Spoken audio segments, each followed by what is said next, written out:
है कि इस माइक्रोमीटर में जो मैंने चित्र बनाया है इसके सारे पार्ट्स का नाम पहले बताऊंगा, उसके बाद इसके रीडिंग लेना बताऊंगा। लेकिन मैं कह रहा आपको पहले इसके पार्ट के नाम याद होने चाहिए। सिंपल सी बात पहले भी मैंने बताई थी सबसे शुरू में कि मोस्ट इंपोर्टेंट चीज क्या है इसके अंदर पार्ट्स और उसके छोटे छोटे फैक्ट्स जो है, जैसे कि यहाँ पर मैंने स्टार लगाया कि ये बहुत इंपॉर्टेंट है, लिस्ट काउंट पूछते हैं।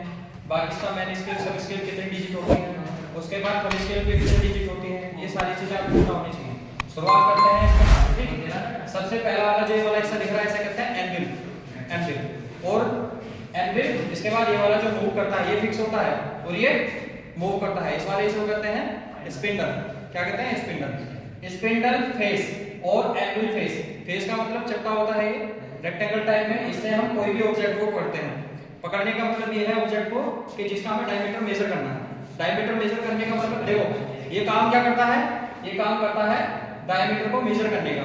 किसी भी सर्कुलर जो ऑब्जेक्ट है, स्फीयर हो गया या फिर एक सर्कल हो गया, तो इन सब का क्या करेगा, क्या करेगा बताओ?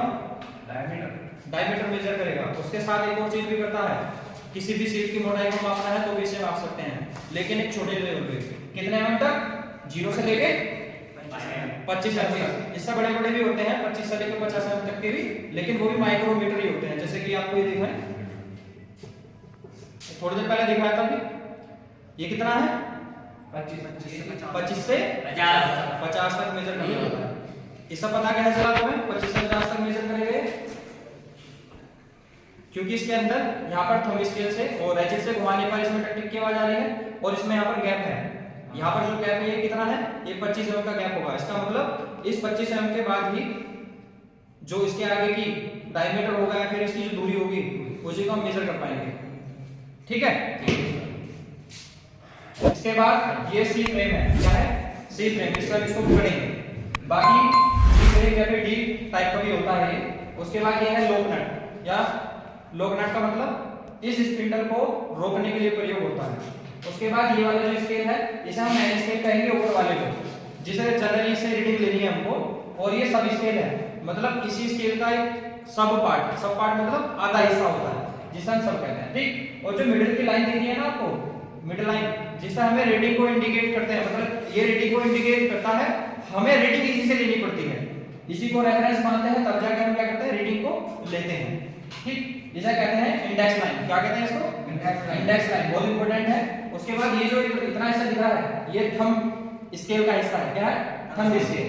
थंब स्केल में ऊपर भी लिखा है थंब स्केल। इसमें जो डिजिट लिखी होती है कितनी लिखी होती है? 0 से लेकर 50 तक। ये हिस्से होते हैं किसके? ये मैन स्केल के हिस्से होते हैं जो किस पे होते हैं? थंब स्केल पे, 0 से लेकर 50 तक। और इस पे एक सेक्शन होता है ग्रिप का, जिससे हम इसको घुमाते हैं, उसे क्या कहते हैं? Thumb grip. थंब ग्रिप मतलब अंगूठे से मिलने वाली ग्रिप। उसके बाद रेजिट हिस्सा होता है इसका सबसे लास्ट वाला। रेजिट का काम क्या होता है? रेजिट का काम होता है इसे लास्ट टाइम पे घुमाने का, जिससे कि इसमें टक टक की आवाज आएगी। उसके बाद रीडिंग हम इसको मतलब कि मूव करना बंद कर देगा। उसके बाद जो लॉक नट है उसको अप्लाई करने पर, लॉक नट को अप्लाई करेंगे तभी मूव नहीं करेगा, तो हम रीडिंग ले लेंगे इसमें, ठीक है। रीडिंग लेने वाला जो है वो मैंने बताई रखा है आपको।